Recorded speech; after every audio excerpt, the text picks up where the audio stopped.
And welcome to today's edition of the News in Brief. In the headlines, Supreme Court fixes March 4 for judgment in 2020 presidential election petition. This follows former President Mahama's second failure in the attempt to reopen his case. And FDA assures Ghanaians of safety and efficacy of the COVID-19 vaccines. News in Brief is brought to you by Graphic Communication is giving you the opportunity to have news not only in hard copy but also in a digital form. Download your Graphic News Plus now and choose your preferred package daily, weekly, monthly, and annually, and access free news on various interest areas as well. Graphic News Plus, connecting people through news. And now the news in brief. The Supreme Court has fixed March 4, 2021 as the judgment day for the 2020 presidential election petition. We are of the opinion that the petitioner should be granted leave to file his closing address on or before the close of Tuesday, the 23rd of February 2021, in the interest of justice. Yes. Yeah. We're grateful. Yeah. Yes. The petition is adjourned to the 4th of March 2021 for judgment. Counsel for the petitioner, Mr. Chachu Chikata, in concluding his submission on the review application, was sought to convince the court to allow the petitioner to reopen his case, resulted to a Bible quotation from Hosea 8:7.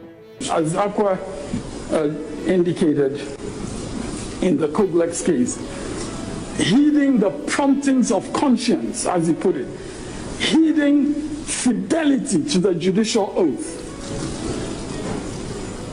he found it appropriate to reverse a decision of the ordinary bench.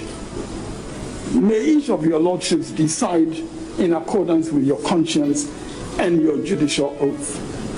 Ultimately, and even more profoundly, it is for the chairperson of the first respondent to come forward to testify as she indicated on oath she would do. I conclude with prophetic words that were spoken centuries ago. For they sow the wind, and they shall reap the whirlwind. These are the words of the prophet Hosea, to be found in Hosea chapter 8, verse 7. He that has an ear, let him hear. However, counsel for the respondent, Justin Amenuvo, thought otherwise. Plus our submission that the conditionality set in Rule 54 of CI 16 and ATA have not been met by the applicant in this application.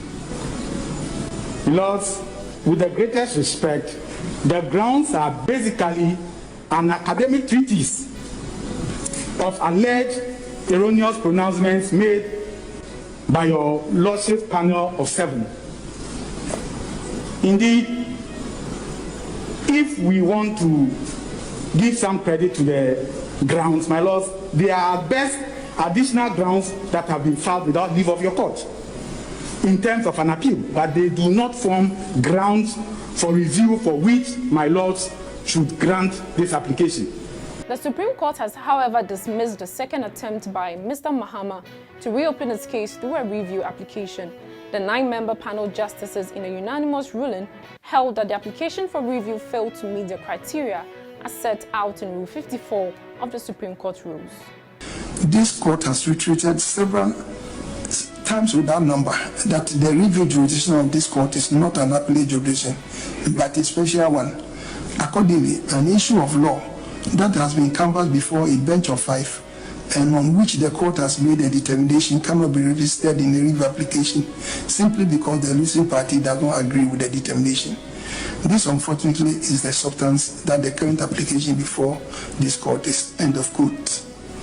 The application and the review was dismissed because it was not based on any known law or rules of practice. We dismiss the instant application as being wholly without merit. Also in court, Dr. Dominic Ayine, a spokesperson for Mr. Mahama in a petition, was found guilty of contempt for comments he made to the media on February 16, 2021, to the effect that the court had a predetermined agenda to rule against Mr. Mahama. Appearing before the bench on Monday, the Chief Justice, Justice Kwesi Niniebua, asked Dr. Ayine to show cause why he should not be committed for contempt. Dr. Ayin indicated that he had already reflected over the comment and has realized that he went overboard. He also indicated that he has already written to the Chief Justice apologizing and retracting his comment.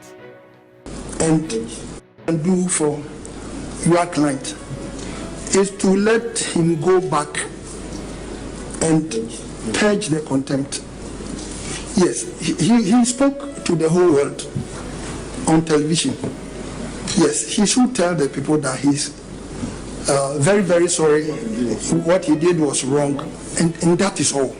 We are not going to find him, we are not going to give him a bond, but at least coming from somebody who has acted an attorney general, if we don't take any action, it is going to send dangerous signals elsewhere.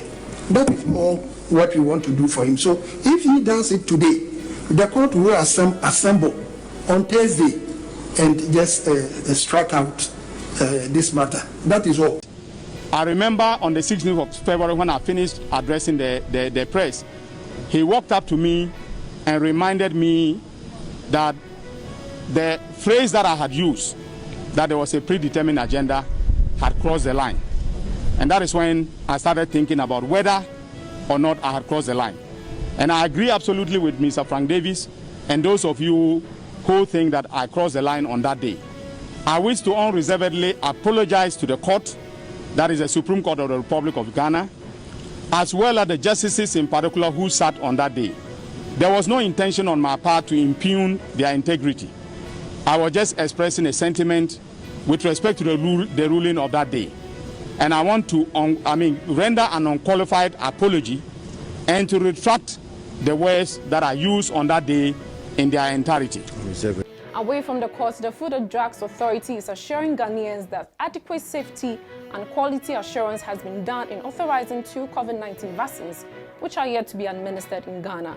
The authority said the 2 vaccines are the Covishield manufactured from India and the Sputnik V from Russia. The Chief Executive Officer of the FDA, Mrs. Delis Darko, said the authorization was expedited for the public good. In view of COVID-19 vaccines, she said the UK was focused on supplying the European Union with the AstraZeneca vaccine, otherwise known as Covishield, and had therefore supplied the active ingredients for the formulation, production and packaging of the vaccine to India to produce. This is just to assure you that the Food and Drugs Authority has used what we call the emergency use authorization pathway to authorize the 2 vaccines that we have at the moment. That is the Covishield, is the AstraZeneca Oxford vaccine manufactured by Serum Institute of India, and what you call the Sputnik V, which is manufactured by a company in Russia. Now, emergency use authorization is a pathway that we use. That pathway is just to ensure that a needed medical product, especially in a pandemic, is made available in a timely manner. So the only thing that is different in emergency use is that we do it quickly. We have not bypassed any safety or efficacy standards that we would normally look out for. We just ensure that we do it faster so that the product can be made available in a quick and timely manner. So just to assure you that all the things that we have to do to ensure that a vaccine or a medical product is safe, we have done for these 2 vaccines. Thank you for watching. We'll see you again tomorrow with another edition. Stay safe and protect yourself from COVID-19.